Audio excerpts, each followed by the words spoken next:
related topics. And today, of course, he's going to be presenting some work on Bitcoin as decentralized money. So if you can go ahead and share your screen, Emiliano, whenever you're ready. Thank you for agreeing to present this. I'm looking forward to hearing your thoughts. And without further delay, go ahead whenever you want to take over. Thank you very much, Jory. Thank you very much for the invitation, and thank you very much to everybody for taking the time for this talk. I appreciate it very much. All right, so I'll be talking about Bitcoin. So I thought perhaps a good idea is to take from the beginning a long-term perspective on the Bitcoin price. So we have a little bit more than 10 years of history, and if we take such a long perspective, here's what we see. We see a lot of price appreciation and a huge amount of volatility, these cycles and crashes periodically over time. Now, if we want to make sense of that price appreciation, the volatility, it's not so easy because the system itself doesn't work really like the kind of monetary payment system that we are used to. So the debate here has different camps. The technologists can say the price reflects the quality of the underpinning blockchain technology. If you talk to central bankers or most of academia, I would say the dominant view is that Bitcoin is essentially a speculative device, and so price changes don't mean much in the first place. There can be a little bit of truth in both visions, and I think to tell a little more about Bitcoin per se, we need to dig a little bit into how it works. Now, Bitcoin is, as a token, a digital representation of value. The way I see it is it has no utility whatsoever. As a token, is intrinsically useless, and there are no dividends. Now, those per se are not new features, right? So an electronic fiat system would share them. What it's, of course, revolutionary is the security model. There is no central bank here in charge of making sure that there is integrity in the transactions and the state of the payment ledger at any given time. So what we have is an oligopoly of self-selected agents called the miners that compete through proof of work so as to capture block rewards, essentially, that are paid in the same token. Now, those miners are acting as a profit maximizing firm, each of them. They are not trying to make the world a better place necessarily. So we would expect that there is a connection in principle between the amount of investment in computational resources to secure the system from miners and the Bitcoin price. So here I'm plotting together one measure of such investment, which is the aggregate hash rate for the same time period. And we see this striking co-integration over time with the price. So that's the first intuition that motivates the work in this paper. There should be a connection between the monetary function of the token and the incentive that miners receive to secure the system. Naturally, if you consider or take into account other proof of work chains, you would expect to find a similar connection. Here I'm plotting two of them, with the two with the longest history other than Bitcoin, Ethereum, and Litecoin. And as you can see, for the last 5 years, the picture is similar. We have this hash rate and price tracking each other over time. Now, the other side of the coin is users, right? So if I'm going to hold Bitcoin and I'm not certain, or I'm not feeling confident that the tokens are going to be useful for a transfer in the future, I will not be willing to pay any positive amount today. So in my view, users of the system then have to be pricing the potential security risks associated with those holdings. There are different types of attacks in Bitcoin that have been highlighted over time. So I have a few examples here that correspond to double spend attacks on chains that are smaller than Bitcoin. To my knowledge, Bitcoin has never been successfully attacked. And as you can see, for 2018, 2019, examples of proof of work double spending attacks that were successful, they lead to valuation drops that are pretty significant. whether we measure them in Bitcoins or in dollars. Now, the focus of this paper is going to be on sabotage attacks. So what I have in mind here as the main concern for users is an attack that comes with a malicious intent, that is to kill Bitcoin in the first place, because that would be more akin to an aggregate attack. And the kind of sabotage attack that I have in mind, in comparison to a double spend attack, affects, of course, all wallets. So over the last few years, as Bitcoin gains economic importance, we have increasing evidence that governments, multilateral organizations, countries are concerned with all sorts of risks that Bitcoin may bring. If they decide to attack it and successfully so, then of course, we have to take into account that from today's point of view. So that's the idea of having users pricing security risks. All right, so based on those two observations, I would like to be able to contribute to our understanding of Bitcoin. And let me motivate it by some important questions. Number one, how secure can the Bitcoin blockchain be? Second, given that I would like to integrate a representation of the security model together with the monetary function of the token, I would like to see whether there are implications for monetary policy, the design of the protocol, and for price volatility, of course. So essentially that tells you what the organization of the paper is and of this talk as well. I can give you the model essentially in one simple graph. What I'm going to be having here is essentially the representation of a fixed point in which users take into account the security of the system to demand the token. The higher the security they perceive, the higher the price they are willing to pay for it. The higher the price, the greater the incentive for miners to invest resources in that security, and the lower the exposure of users to those potential malicious attacking risks. So the main features of the model then is that we have users pricing security risk, miners influencing risk exposure through their hash rate contribution. And the defining feature of the equilibrium is that both the price and the security are going to be jointly determined. You can think of other tokens that can be captured by this mechanism I'm modeling here, essentially those that rely on a similar proof of work security system. That is not representative, of course, of all tokens. There are other consensus algorithms. For example, if you take the case of a Ripple, validators in that system are not paid in units of XRP, the token within the network. So I would then take those tokens that are not that are not considering Bitcoin satisfying model throughout the paper as some kind of benchmark.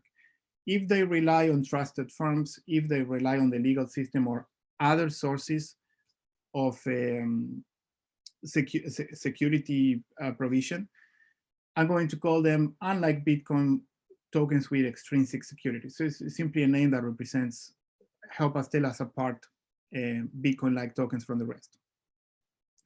Now, I'm going to address today the motivating questions in a pure monetary economy. So there's going to be essentially one money at every single time. Towards the end of the talk, I'm going to then explore and refine the conditions for Bitcoin prices to be positive in an environment in which we have a competing currency. All right. So the model. So let me start with users.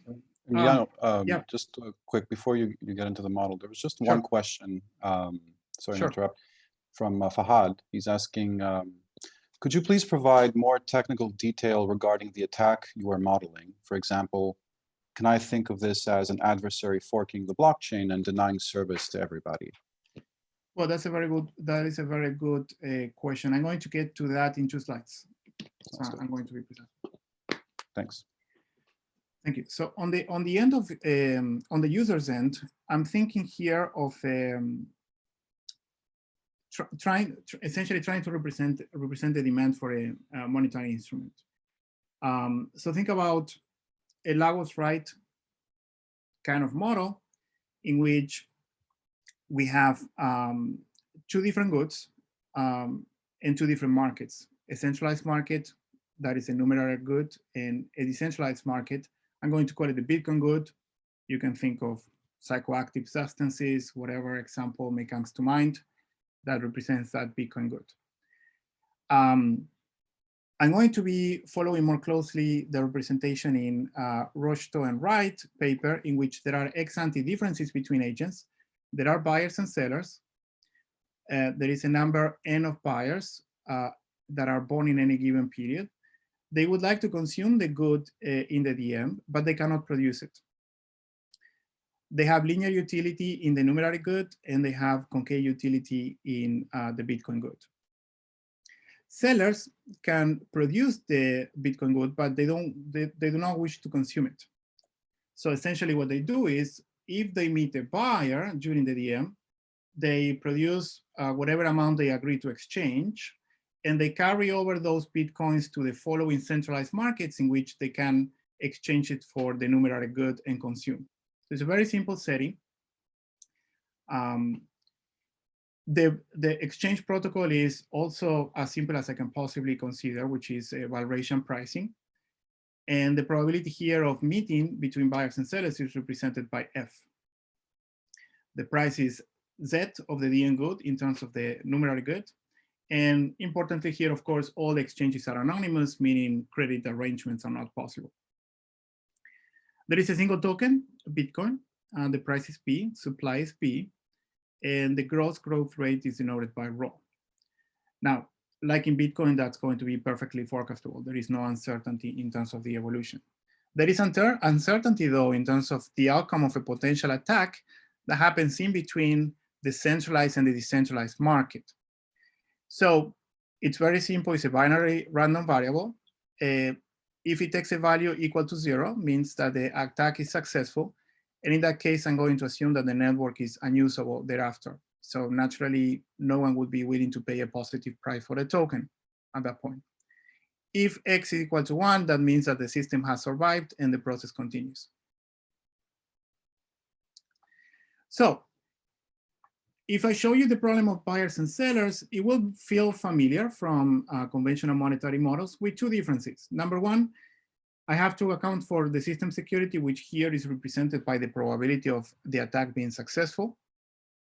And of course, I need to endow agents with a belief process that accounts for that probability. So it's going to be, the belief process is going to be captured by a Markov process in which if I observe at the beginning of time t that the price is 0, I believe that the price will continue to be 0. If I see that the price is positive, then I form an expectation about the price in next period. And that's going to depend on whether the system survives or fails to survive the attack. For us to find a solution, we need to restrict, of course, how optimistic agents can be in terms of the price appreciation they expect. So given the linear utility in the consumption, numerary consumption good, the inequality on the slide here represents the maximum price appreciation that is consistent with monetary equilibrium. So buyers are going to then be able to purchase Bitcoins and then try to meet a seller in the DM market. They are constrained, of course, by the Bitcoins they have acquired previously because there are no credit arrangements. If they don't meet a seller, they simply resell whatever holdings they kept, they consume in the next period, and they die. Sellers, like I said before, are going to produce. The marginal cost of production is unitary. And if they acquire Bitcoins during the DM stage, they sell them in the following centralized market. Now, given the assumptions I have made, think about the efficient exchange quantity here as being the one that one obtains if the marginal utility and the marginal cost of production of sellers is the same, which is essentially marginal utility equal to 1. So before I talk about attacks risks being endogenous, I can think of sellers taking them as a given sequence. And then there's going to be an optimal demand equation that relates the price today and the price in next period. So the price today is going to be equal to the expected price next period if the system survives the attack, plus a liquidity premium. That liquidity premium reflects the exchange function, and it's going to then be positive anytime that Bitcoins are useful at the margin in exchanges between buyers and sellers. So anytime that the consumption quantity stays below the efficient amount Q star, that liquidity premium is going to be positive. That aspect is, of course, not new to the model. Is in traditional models. What is new to the model here is that there is this connection between security and the demand of the token. The higher the demand, everything else being constant, the higher the demand for the token. The higher the security, the higher the demand for the token. So that is users, very compactly. Miners are going to be a number M of homogeneous firms that are risk neutral. They are trying to maximize expected profits. The probability of winning the reward in any given block is going to be proportional to the contribution of a computational power. The reward is nominal, is a number of Bitcoins, and they expect to sell it next period at a given price, and their expectation is homogeneous with that of users. There is implicitly here a reward lock period. So if you acquire it in the CM or the DM, you're only able to sell those Bitcoins in the following centralized market. Mining, of course, is costly, so there is a linear cost of mining here. Now, I talk about the reward fees. Here, I'm going to be thinking of the case in which there is a low congestion. So think about the maximum amount of data that all the potential transfer from buyers would require being less than the block size. So if miners cannot commit to exclude transaction ex ante, then essentially that implies that users' fees are going to be either negligible or zero, very small. So the bulk of the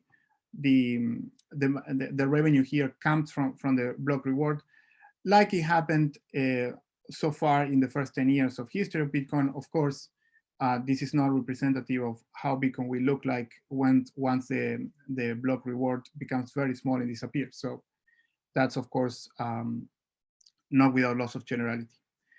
Now, based on the maximization of the block expected reward, there's going to be a symmetric Nash equilibrium that I look at that determines the total amount of hash rate that is provided. And that's going to increase with the size of the block reward, with the expected Bitcoin price, and with the number of miners. So that is, from that perspective, is similar to a Cournot setting. Then higher the number of miners, the higher the production of hash rate. Okay, so going to Fahad's question, I'm going to be thinking here about the attack and provide a simple microfoundation for the attack. So what I'm thinking is an interim sub-game between the centralized and the decentralized market, between honest miners and an attacker. So what is the event that represents such an attack? So I'm thinking of a particular fork of length K. Imagine, for example, that there is an aggregate denial of service attack. So the attacker is mining empty blocks. As users and miners see that empty blocks are being mined one after the other, they realize there is a problem here. So some honest miners can be discouraged and leave, reducing the security further. Retailers maybe stop accepting Bitcoins. We can expect a panic sale at that point. So K represents the minimum length such that this disruptive fork creates a confidence collapse. The attacker, for simplicity, I'm going to think about a single agency that has a use it or lose it budget that can afford hash rate equal to capital A. So given the amount of computing power that miners decided to acquire, and given that a parameter representing the implicit budget of the attacker, we have to come up with what is essentially the probability of the attack being successful. Now, if this game continues forever, that probability is going to be given by the ratio between A and H raised to the power of K, which is the length of the blocks. So this is a known probability result. It's not my own derivation. Then I can say if the probability depends on the relative strength of the attacker and the miners, the security function should reflect that particular risk. So here, then I write the security function S that equals 1 minus A divided by H to the K power if miners have at least 50% of the computer power and 0 otherwise. So that security function reflects both the relative strength of the attackers and the honest miners, and also the fact that, like Nakamoto anticipated, the system is not viable if honest players don't amass at least 50% of the hash rate.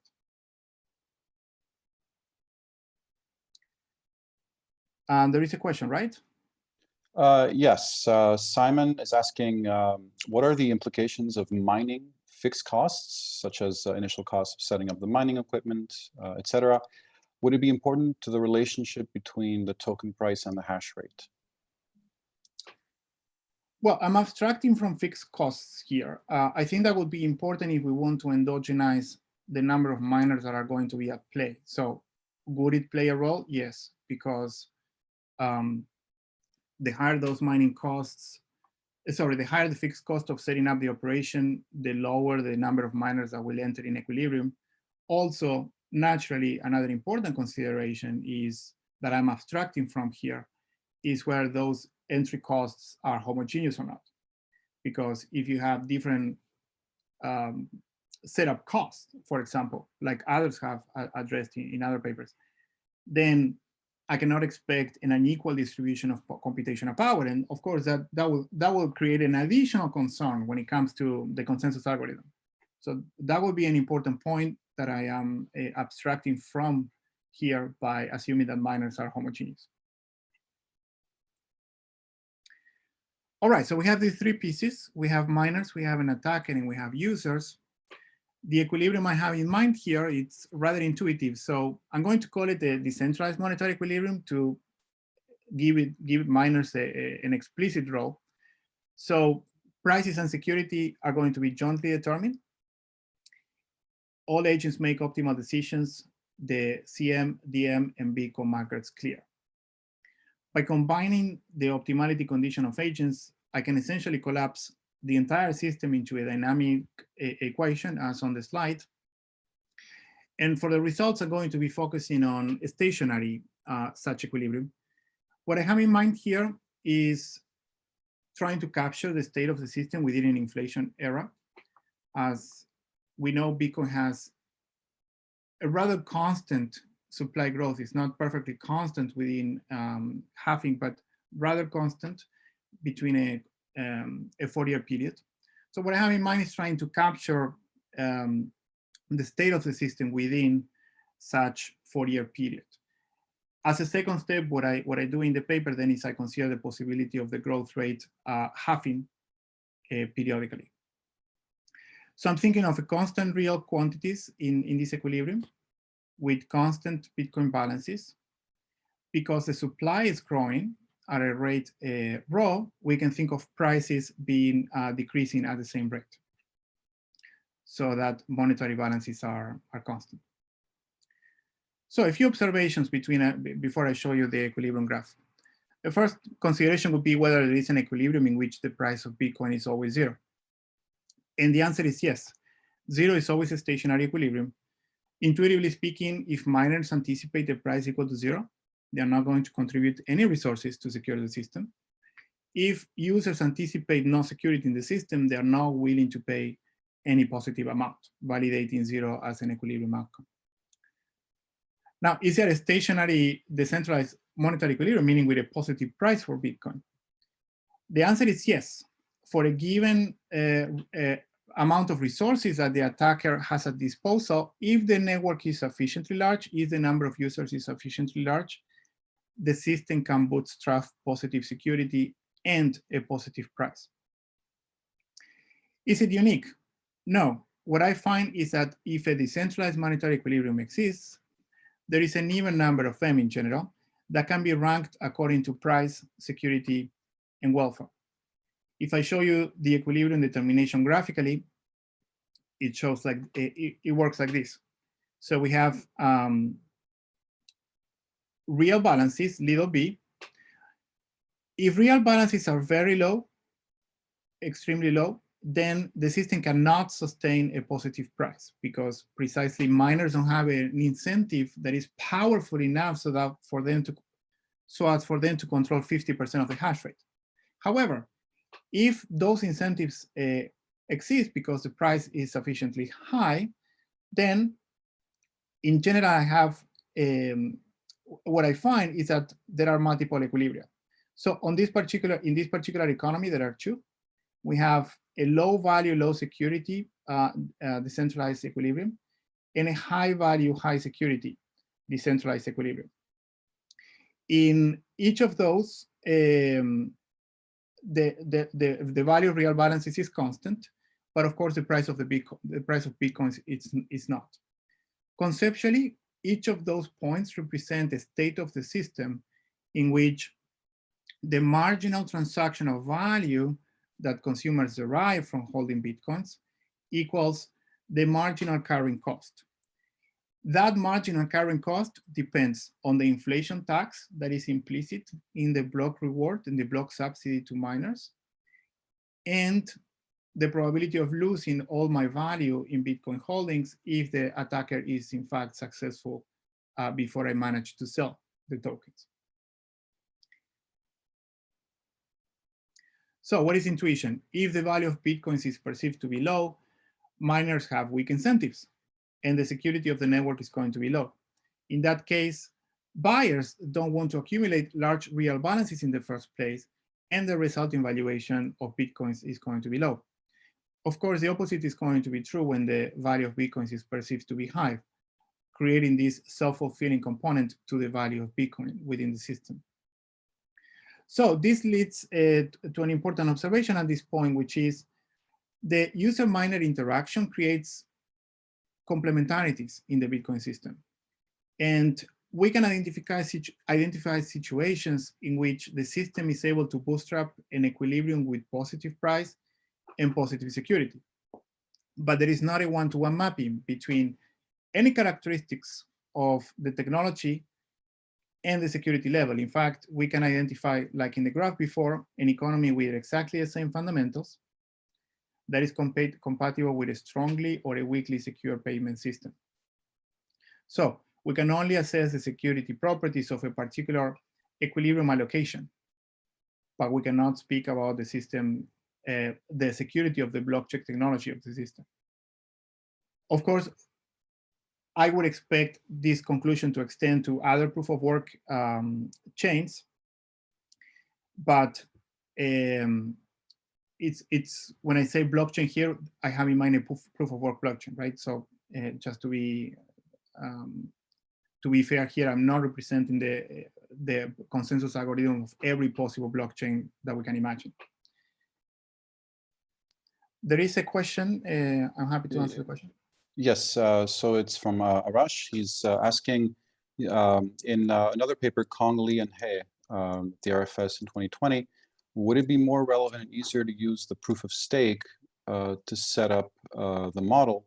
In other words, what's the benefit of doing proof of work in your setting when you're studying the relation between crypto security and price? Well, so this paper is about Bitcoin. This is why I clarify at this point, the conclusions apply to a proof of work security model.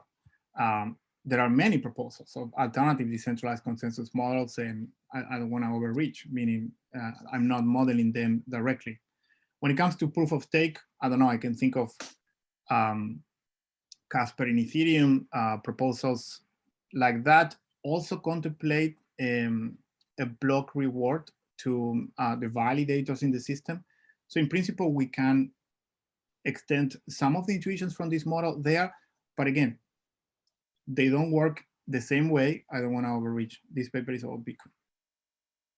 Whether one system is better than the other is a great question. I'm trying to understand first how proof of work works well, and I hope to be able to say more about that question in the future. Okay, so now that I described how the equilibrium functions, I would like to address two aspects. The first one has to do with the protocol design, because as we know, the Bitcoin supply is computer driven. There is no discretionary action from any player, a user or a miner.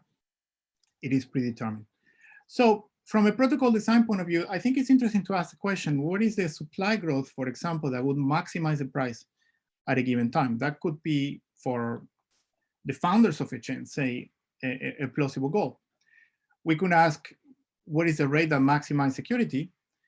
And a third plausible goal would be, what is the rate that can maximize social welfare? So what I find by asking those questions is that the first thing I find is sort of an impossibility result. There is no monetary policy that can achieve these goals simultaneously. So there are some tensions here, and a particular protocol designer has to take a stand. Second, I'll show you that Bitcoin security model can lead to violations of some classical monetary theory results we're familiar with. So for that, let me consider the benchmark. Imagine the token, it is like a fiat currency, meaning security is exogenously given, doesn't depend on the price. Now, if I increase the supply growth in that case, for example, through direct transfers or a nominal dividend, the equilibrium price is going to be reduced due to the debasing effect of the inflation tax. That is to say, the quantitative theory holds. For Bitcoin, though, there is a new mechanism that connects supply growth and prices, and that is a security channel. Like we've seen before, the higher, everything else being constant, the higher the number of tokens that miners receive, the greater the incentives for them to contribute computational resources. So for some of the equilibria, in particular the high decentralized equilibria, one can find a positive price, a positive growth rate, excuse me, such that the price increases for lower values and decreases for higher values. I can show you that graphically. Here, the blue line corresponds to the equilibrium price. And on the horizontal axis, we have supply growth. As you can see, if we start from very low inflation, the effect of supply growth is positive because essentially the marginal benefit on security within the system is powerful. But at some point, as the system becomes more and more secure, the debasing effect starts becoming stronger. And at that point, the price of Bitcoin decreases. The red line corresponds to the equilibrium amount of security, the probability of successful attack. 1 minus that, 1 minus the probability of a successful attack, so S. Naturally, if I keep increasing, you cannot see the arrow, right? I don't remember that of Zoom. Can you see the arrow? Yes, yes. Yes, okay, perfect. So even when the price decreases, if I keep increasing the size of the block subsidy, security increases, right? Because around this point, the price effect in the general equilibrium is equal to 0, but the quantity effect is positive. So that implies that the rate that maximizes the security of the system, the one that provides maximum incentive to miners, it's higher than the one that maximizes the price. And finally, we can ask, what is the optimal monetary policy? If you take into account the case in which security is exogenous to the price, the answer looks like the familiar Friedman rule. We should have negative growth in the supply of the token so that price appreciation over time compensates both for the potential security risks and for users' impatience. In Bitcoin, a Friedman rule would be, in the first place, unfeasible because of taxation challenges. I do not see a way in which that could be implemented. This is different from a private platform, right, in which an owner in principle could create a burning account for the tokens, and through purchases and burns, manage the total supply. But perhaps more importantly for Bitcoin, it would be undesirable, because if security chiefly depends on the seigniorage that miners receive, essentially eliminating the subsidy would leave the system with no security, and we would realize no exchange surplus. So then the rate that would maximize the welfare as a protocol design problem, it is the one that maximizes the difference between the Bitcoin good trade surplus and the aggregate mining investment. And we can say the following thing. That rate, it's also lower than the rate that maximizes security. This is quite intuitive. If I increased supply growth beyond the rate that maximizes security, two things will happen. I will end up with lower security, which is not a good thing. And also, because of the implicit inflation tax, I will create greater distortions in the size of the quantity that is exchanged in the decentralized market. So both effects are negative. That is undesirable for a planner. Now, whether that rate is higher or lower than the rate that maximizes the price depends on primitives. Notice that for the Friedman rule, those two rates are always the same. The rate that maximizes the price is the one that maximizes welfare. In this particular setting, we have S playing a role because there is no risk-free saving technology, but other than that, it's exactly like the Friedman rule. Here, those two rates are not necessarily the same. The reason is that if I look at the social benefit of increasing supply growth on the surplus that buyers and sellers exchange, the social and private benefit is going to be the same because buyers capture the entire surplus. The social and private costs of changing the supply growth, though, they do not coincide. The reason is that the planner is concerned with the mining investment. And that mining investment for all the relevant range of raw values, that is values below the rate that maximizes security, is going to increase the amount of mining. But the miner is not really concerned with the block inflation tax, because in this setting, that is a transfer from user to miner. So the net welfare effect is going to be zero. Buyers, on the other hand, are concerned with the current costs that reflect both the inflation tax and the security risks. So whether the marginal effect on those current costs increase or decrease with raw depends on the primitive. For example, on the left panel here, we have a situation in which the social marginal cost, the marginal private cost is below the marginal social cost. When I do calibrations, that is the most relevant case. So essentially, from the planner's point of view, at the point in which the supply growth maximizes the price, buyers are over-investing resources in Bitcoins. So the planner would like to reduce a little bit the supply growth so as to extract resources from miners and save on mining costs. When security is already very high, we can also have a situation in which the marginal private cost is higher than the marginal social cost. And in that case, the planner would like to increase the supply growth rate of the system slightly so as to increase the expected surplus that is exchanged between buyers and sellers. So that is for monetary policy. The second aspect that I'm interested in has more of a positive aspect, which is price volatility. Now, a direct observation is if you have a system with a rigid supply and a rigid supply growth rule, of course, you're not going to be able to accommodate shocks. So we would expect high price volatility in a system like Bitcoin always compared to a system that is run by a central banker.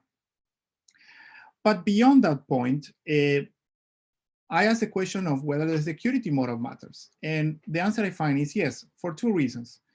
There is, when it comes to fundamentals, amplification of demand shocks, but also there is a non-fundamental channel that I relate to the emergence of a particular class of stochastic equilibria in which the price of Bitcoin jumps up and down over time, but it's not driven by any fundamentals. So the security model, the proof of work model of Bitcoin, embeds price volatility amplifications. The first channel is kind of intuitive once we understand how the equilibrium works. So to illustrate, imagine there is a negative change in the number of Bitcoin buyers. And let's compare how the price response could be for a token in which security is exogenous and for Bitcoin. So we have that on the graph. For the token in which security is exogenous, clearly a negative demand shock would decrease the price. So that is represented here by the blue line. The blue line represents the token with exogenous security. There is always a unique equilibrium here. And if you decrease the number of buyers, we achieve a new equilibrium at a lower price. In the case of Bitcoin, the direct demand effect is, of course, also negative, but there is a security effect. As the price decreases, now miners revise their investment decisions, which implies that there is a lower contribution of resources and a corresponding higher exposure to security risks. So the price decline in the case of Bitcoin is more pronounced. Given that the increase in security, the marginal increase in security has decreasing returns, I would expect this amplification mechanism to be more pronounced during negative shocks compared to positive shocks. So more pronounced for years like 2018, in which users seem to lose interest in Bitcoin, compared to a year like 2019, in which that interest is renewed. But what if we can, what if we consider non-fundamental volatility? Well, we know that boom and busts are more frequent in the Bitcoin price compared to pretty much any other currency I can imagine. And they occur very often in a way that it's difficult to link to fundamentals. So what I consider here is a set of equilibria in which the price can jump based on sunspots that are going to bring, drive sentiment.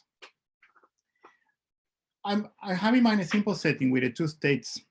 So think of a Markov chain representing an optimistic and a pessimistic state. The sunspot variable is going to be realized at the beginning of the centralized market. And when agents observe a particular state, pessimistic or optimistic, they will update the value of real balances and the quantity exchanged.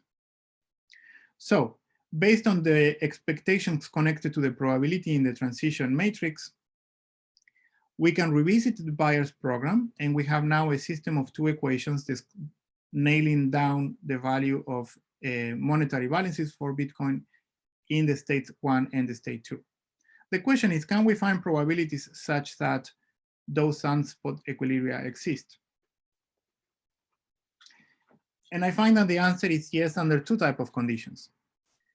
They are graphically represented on the left and the right panel in the figure. So one condition is whenever we have multiple monetary equilibrium. The other case is when we have special preferences such that there are periodic cycles in the neighborhood of the high equilibrium. So that happens for particular preferences. Those type of sunspot equilibrium may not exist for other preferences. So if you're thinking of an isoelastic utility, typically we demand very high curvature. So what can we then say about the likelihood of those price crashes? Well, what is important here to realize is that only in the case of Bitcoin, we can satisfy the conditions of existence for both types. Because in this particular setting, if security is intrinsic, we always have a single monetary equilibrium. So relative to other monetary systems, we can say that Bitcoin is more prone to exhibit price jumps that are seemingly irrational, but can be rationalized in equilibrium, like I'm doing here.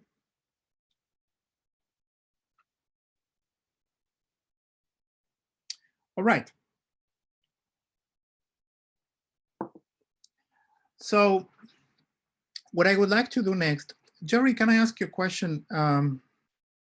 Yes, of course. I'm trying to move the command window here, but please let me know if you lose if you stop seeing my slides. Apparently, I'm not able to do that. What do you want to do? No, I have the bar, the zoom bar is bothering me in the middle of the slide, but don't worry, I don't seem to be able to do so. So it's not that important. All right. Is this better, or did that change anything or no? No, it seems to be on my end, but I don't want to start playing with it because okay. I don't want you to stop seeing the slides. All right. Okay, no. There may be a case where you have to change your view on Zoom. Then the bar may be moved. Yeah, I'm not sure. On the top right, do you have a view button on the top right, maybe? No.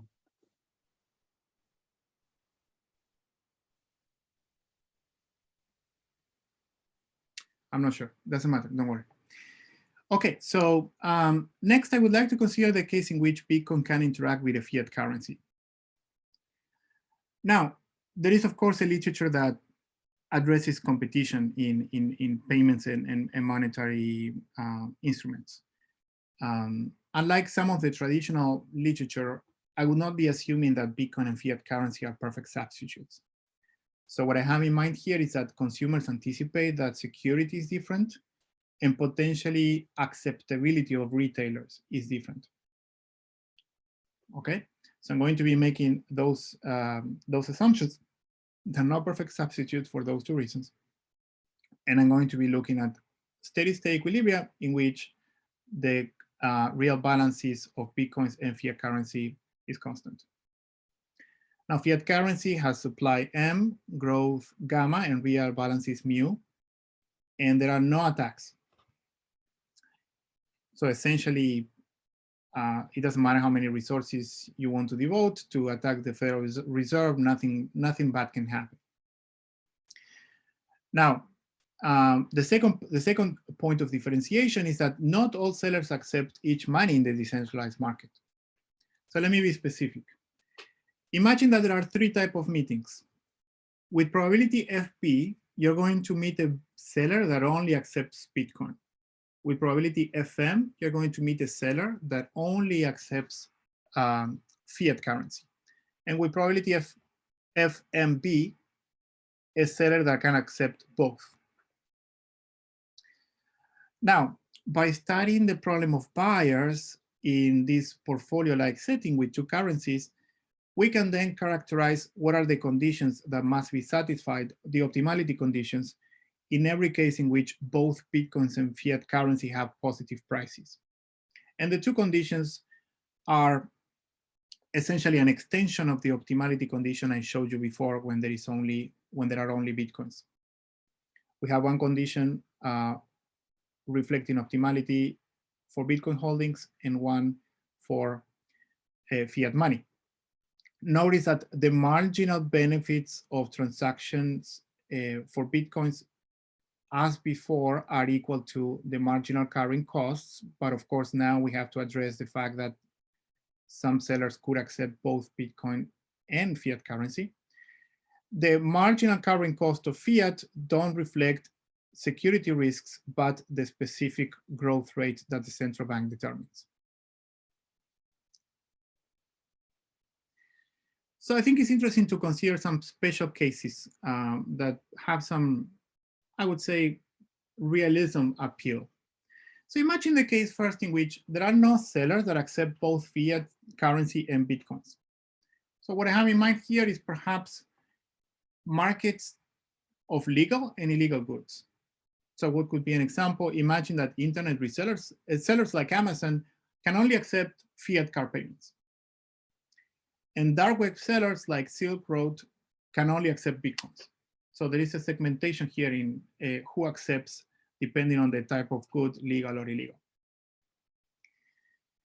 From the system below, in this particular case, we obtain a optimality condition for Bitcoin holdings that is identical to the one we obtained before. Provided that security is high enough, then we can obtain a positive price for the Bitcoin token. So we can say two things here. Number one, having sellers that only accept Bitcoins is a sufficient condition for Bitcoins to be positively valued. Essentially, even when those probabilities are exogenous here, one could think of endogenizing them, but here they are exogenous.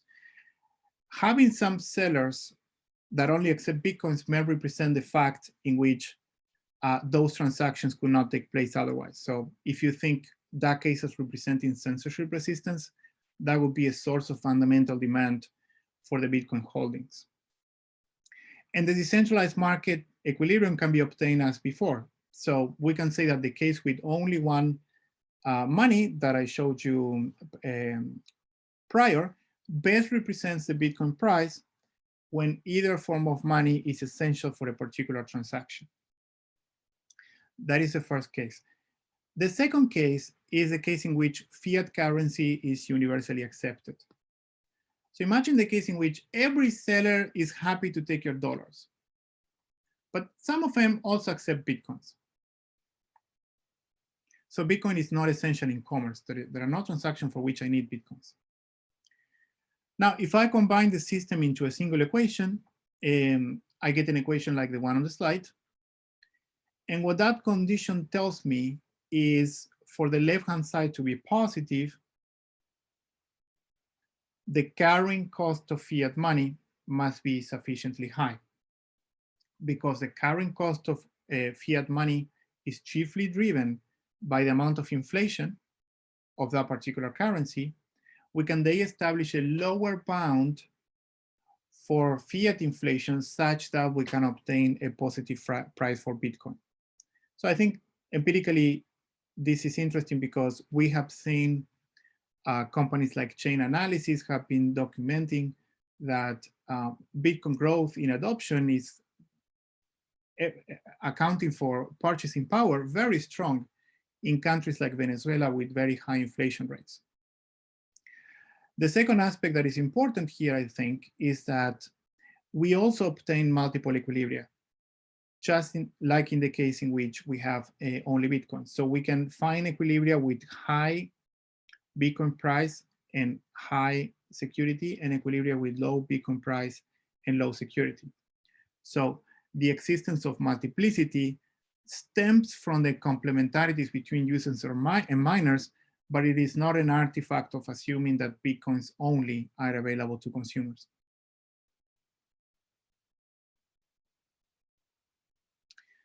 All right, so I would like to then summarize some of the conclusions we arrived. The first one is that complementarities between users and miners lead to multiplicity in the Bitcoin system.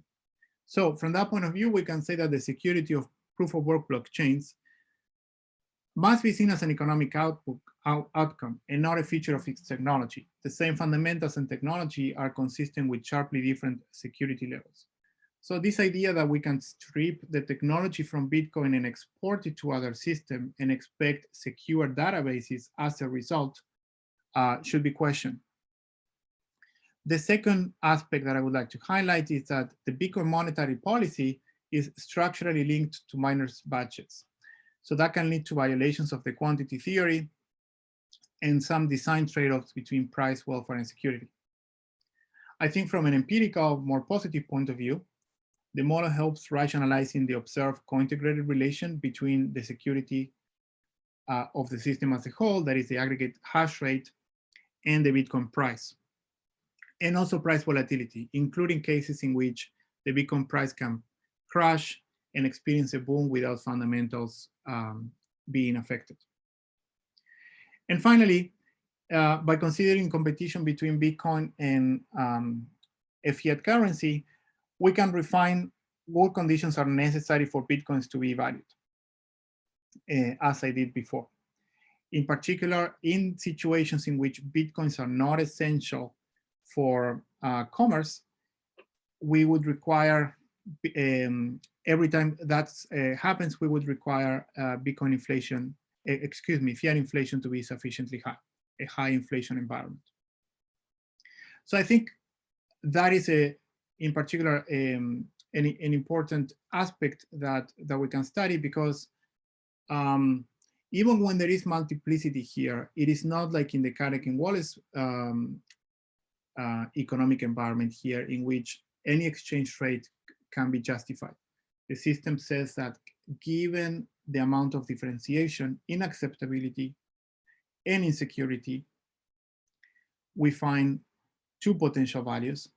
So there is still a self-fulfilling component to the price and the security of Bitcoin, but we refine substantially the number of potential equilibria that are consistent with agents optimality. All right, so that is pretty much what I wanted to say today. And if there are questions, I'm happy to address questions. Fantastic. Thank you very much, Emiliano. So we can just hop directly into the the direct Q&A session. If you want, you can raise your hands, for instance, and if you have any questions, I can unmute your microphones so we can jump directly into that. For those of you that are not sticking around for that, just one final note that the next webinar is going to be in 2 weeks, where there's going to be 3 different talks. So on November 19th. So I hope to see the rest of you at that point. Okay. So I actually had a question as I'm waiting for people to possibly, put their hands up. Can you say a little more about where these, multiple equilibria are coming from? It's a very, I really like your model, but there's a lot of moving pieces, so it's hard to tell what is driving it. Mm-hmm. Sure. So let me go to the equilibrium determination picture. I think is a more intuitive one. So what multiplicity here is coming from is from the complementarities between users and miners. So by complementarities, I mean the following. If users estimate the value of Bitcoin to be high, then the incentive that miners have to secure the system is also high. Miners would be then willing to invest more in electricity, in power, in computer resources so as to secure the system. They do so because they expect to receive a reward that is more valuable. Now, every time that those agents that comply with consensus, the owners, players, are investing more in resources, the system is going to provide better protection against the malicious agents, the ones that want to destroy Bitcoin and are not seeking to derive an internal profit, but essentially to see the Bitcoin change collapse. So graphically speaking, that means that if we consider very low value of Bitcoins, very low value of the Bitcoin token, we cannot expect to find an equilibrium. Miners and users essentially are not incentivized to either purchase a token or invest in electricity. From that point, if you look at the marginal incentives captured by the orange line here, we can see that if the price is sufficiently high, we can reach a price security equilibrium. There, those acquiring the Bitcoins, which are the Bitcoin buyers, find that the marginal value of every token that is acquired prior to the Bitcoin exchanges is exactly equal to the expected cost if you want to carry that particular unit to the next period. And those current costs are going to reflect, of course, the subsidy that you give to miners, because every time that you increase that block reward, there is an inflation tax implicit in there. Now, of course, as the price increases, security also increases, but the marginal value that you derive from real balances is not increasing at the same rate because of concave utility. Users are at some point not valuing every additional unit that they can acquire in the decentralized market as much as the prior one. And so this decrease in utility leads to a second crossing from above with a 45-degree line. So that corresponds to an equilibrium in which the price and the security are both high. If you remove the complementarity between users and miners, you get the blue line. There is always a single equilibrium here. So I hope that makes it clear that is stemming from that complementarity. Otherwise, I am abstracting from every possible source of multiple equilibrium that is different from that security mechanism. So in other papers, you know, other people have addressed, for example, you know, entry externalities, things like that. Here I'm abstracting from any other source of multiplicities, purely coming from this complementarity related to security. Very interesting. Okay.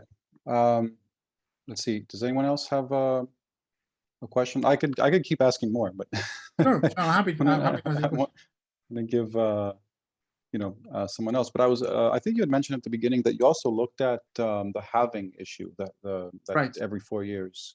Yeah. And I was just curious, what happened? What did you see happens in that case?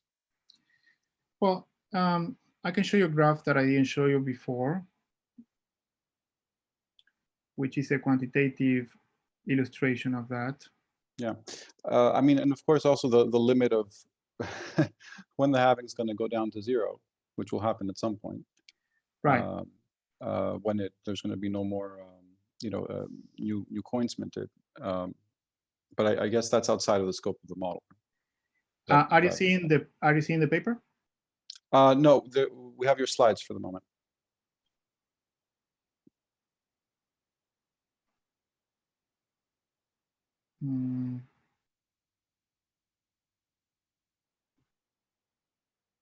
Yeah, you might need to reshare a different screen. Yeah, we can see it. Okay, so the idea here is the following. So based on the concave graph that I showed you before, which says that the price does not monotonically decrease with supply growth, which is a new aspect compared to a traditional system. A traditional system is subject to essentially the debasing effect only. There is no security, like for the dollar. Given that mechanism, then if you decrease the number of units of tokens that miners receive, there are two effects. On the one hand, users say, well, that's great because there's going to be a lower inflation tax. But on the other hand, users are going to anticipate that security maybe is not as strong, as strong as before. So depending on whether you start from a very high inflation environment or a very low inflation environment, you would expect different things. For example, if we go back to 2012, prior to the first halving, inflation was very, very high. So at that point, I would expect that if you decrease it inflation by half, the potential positive effect on the price is significant. But once inflation is relatively low, the security concern is also paramount. So unless fees are compensating for all of the revenue that is lost for miners from the collection of the block subsidy, then you could potentially have a negative effect. So here I illustrate that. Let me see here. Yeah. So I do a quantitative exercise with the parameter values for the halving in 2024. So given the number of users potentially there, the price is higher than today's. And time 0 here corresponds to the halving event. So what happens is after you have the block reward at that point, the security concern becomes stronger than the benefit from debasing. What is problematic for Bitcoin is Bitcoin has an embedded mechanism that makes sure that block production is regular. So we have every 10 minutes a block, because if the block production speed were much slower, difficulty would adjust downwards. If the block production rate were higher, difficulty would adjust accordingly. But Bitcoin doesn't have any mechanism embedded in the protocol that makes sure that security is smooth, right? So the hope is the following. Don't worry, we're going to decrease the block subsidy, but fees will compensate for it. So we're going to have high security no matter what. I think this should be studied more carefully from the point of view of the potential outcomes in the system, because again, it's a little bit of hopeful thinking. Nothing guarantees that one source of revenue is going to be replaced by the other. Right. An additional concern, yes, an additional concern I would say comes from second layer scaling solutions, because right. Oh, did it freeze? I think it froze, huh? Yeah, I think Emiliano froze. Okay. Well, go to miners. Mariano, you just froze for the last 30 seconds. Okay, so what is the last thing I said, sorry? It was right when I interrupted you. Oh, maybe again? Yeah, yes. It wasn't again. Maybe it's Zoom telling us that. I think he's been throttled by his ISP. Right. Hello. Hey, you're back. I'm back. So what is the last thing I said? Sorry. We were actually you'd have to. We were talking about when the fee goes to zero, that it's not easy to sustain through transaction costs. That's right. So there is a problem to start with, even if you look at the blockchain, because you would need fees to compensate for revenue loss from the subsidy. But if now you have a second layer, call it the Lightning Network, and the Lightning Network is working very well, that creates an additional challenge, because we can think of a situation in which liquidity is very good in the Lightning Network. All the fees are going to be driven then to node operators within the Lightning Network and not to miners. But those providing hash rate to secure against attacks are miners. So that creates an additional tension. If the Lightning Network is extremely successful, it can expose the underlying blockchain that is supporting exchange of value within the Lightning Network to higher attack risks. I think this is one of the most important open questions for the future of Bitcoin. Yeah, absolutely. So Fahad has a question, and then maybe we can end on that. Let's see if I can. Oh, did it? Hello, can you hear me? Yeah, we can hear you. Yep. Great.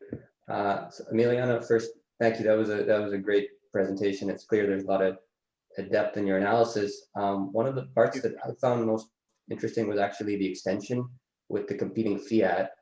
And in part, I say that because it seems to me it's possible that that can be used to think a little bit about the size, the size of the Bitcoin market, meaning something like the market capital, and try to understand,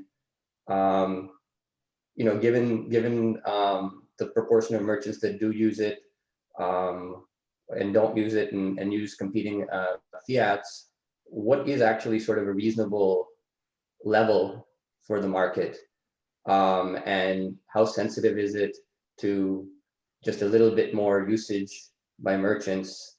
And I'm saying that in part because, as you know, you started with a slide on Bitcoin prices, and people obsess, at least in lay circles, about the prices without really any proper context about what is sort of a reasonable, even order of magnitude for this market. And it seems to me that your extension certainly has all the ingredients such that it would allow for that to be thought about in a careful way.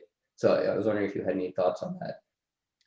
Yeah, so I think it connects to some of the comments, in particular regarding the differentiation sources, right, between the two forms of money. For example, I would say, if you are thinking of governments using money as a weapon, being very restrictive in the kind of transactions they allow to be conducted with their currency. Let's jump ahead 20 years. We have only central bank digital currencies. Okay, so people have direct bank accounts with the central bank and nothing else. Banks are gone, cash is gone, and there is only one alternative, Bitcoin. So it's a pure duopoly. So every time that the government then starts saying, look, I don't allow that transaction, I don't like that international transfer, I unplug this entire country, I make all of these particular social media services outside of the payment system, every single additional restriction would increase the size of what I call FB there, because then naturally those become the natural clients of Bitcoin exchanges. So everything else being equal, if I were endogenizing those acceptance rates, the higher the aggressiveness of the government, the greater the relative market capitalization of Bitcoin. The second aspect, of course, has to do with how much of a UBI you want to do with this central digital currency. Clearly, as you increase the inflation rate, the relative carrying cost of Bitcoins for any potential concern related to the resources of the attacker is going to be looked as lower from the perspective of consumers.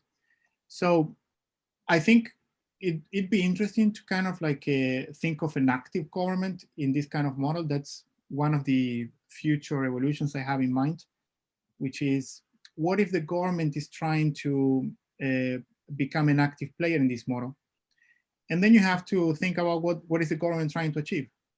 And you can think of political goals, for example, you can think of those retailers and merchants as being potential voters. You can think also as a government trying to undermine Bitcoin by attacking the network directly, right? Which is something that is realistic. I think once Bitcoin goes beyond $1 trillion valuation, at some point, central banks are going to say, hey, I used to be the monopolist here, and now there is a serious threat from a competitor that can become a black hole for transactional value. But how can they fight Bitcoin? Well, they can become a competitor in the mining game, becoming the attacker. But if they print more money to attack the network, there is this additional loop, right, which is connected to the fact that everything else being constant, at the same time, Bitcoins are becoming more attractive, because Bitcoin protects me from all the debasing that this attack program exposes me otherwise if I use Bitcoin fiat. I still didn't do that in the model, so here the government is passive, but I hope you agree that's an exciting avenue. Yeah, definitely. You already have a lot in the model. Fantastic. So thank you again, Emiliano. Really, really enjoyed the talk. Really appreciate you agreeing to do this. And we're going to end it here. Have a good day, good night, good evening to everyone else. Thank you very much. It has been a great pleasure, and thank you very much for taking the time. Thank you very much. Thanks. Bye. Thank you. Bye.